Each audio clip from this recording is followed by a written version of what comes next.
CRPF यानी कि central reserve police force, ये एक ऐसा अर्धशस्त्रीय बल है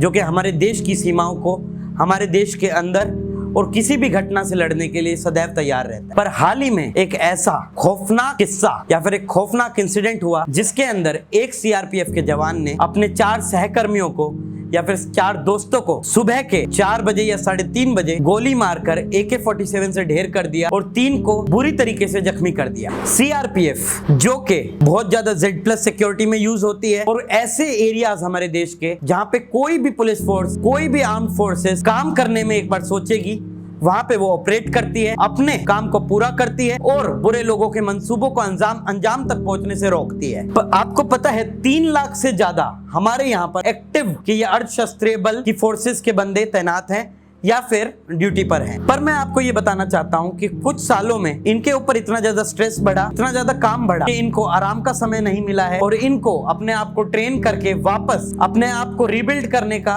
और अपने आप को पावरफुल करने का समय नहीं मिला है। जिसके कारण एक रिपोर्ट आई थी जिसमें कहा गया कि 50% से अधिक ऐसे सर्विसेज में लोग डिप्रेशन से गुजर रहे हैं या फिर वो डिप्रेशन का शिकार बन चुके हैं। मैं आपको एक बहुत अच्छी सी बात बताना चाह रहा हूँ कि वो लोग जो कि शायद हम लोगों की खुशी का एक कारण है, हम लोग जिस शांति से जी पा रहे हैं वो शांति को बनाए रखना चाहते, पर वो अंदर से खुद अशांत हैं और 50% से ज्यादा लोग बहुत ज्यादा अशांत हैं और डिप्रेशन में हैं। इसी के कारण वो लोग सुसाइड, गुस्सा, एग्रेशन, अपनी ट्रेनिंग पे ध्यान नहीं देना या फिर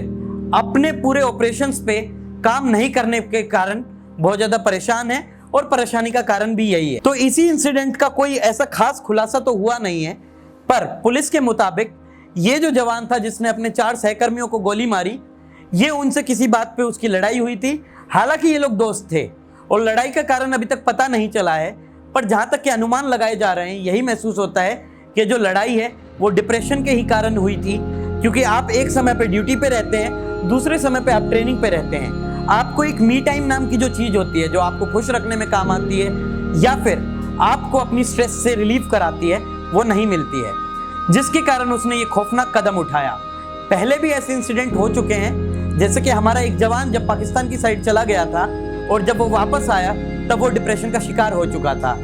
एक बार लाल बहादुर शास्त्री एकेडमी जो कि IAS ऑफिसर्स को ट्रेन करने की एकेडमी है, वहां पर भी जब एक सीमा सुरक्षा बल की एक टुकड़ी मौजूद थी, उसने भी अपने जवानों पे गोली चलाई और वो वहां से भाग गया। हालांकि बाद में इन लोगों को अरेस्ट कर लिया गया, पकड़ लिया गया, पर इससे हमारे जवानों का मनोबल भी कम होता है, साथ ही साथ में हमारे जवानों को अपनी जान से हाथ भी गंवाना पड़ता है। एक जवान जो कि दुश्मनों के हाथों पे शहीद होता है, उस पे बहुत ज्यादा गर्व होता है, उसको भी और उसके परिवार को भी और हम सबको भी। पर एक जवान जो कि अपने दोस्त के हाथों शहीद होता है, उसकी मौत एक तरीके से जाया होती है और देश के लिए ये बहुत बड़ा दुख होता है। तो उम्मीद है सरकार इसके लिए कुछ ना कुछ अच्छा करेगी और हमारे जवानों की मदद करेगी। धन्यवाद।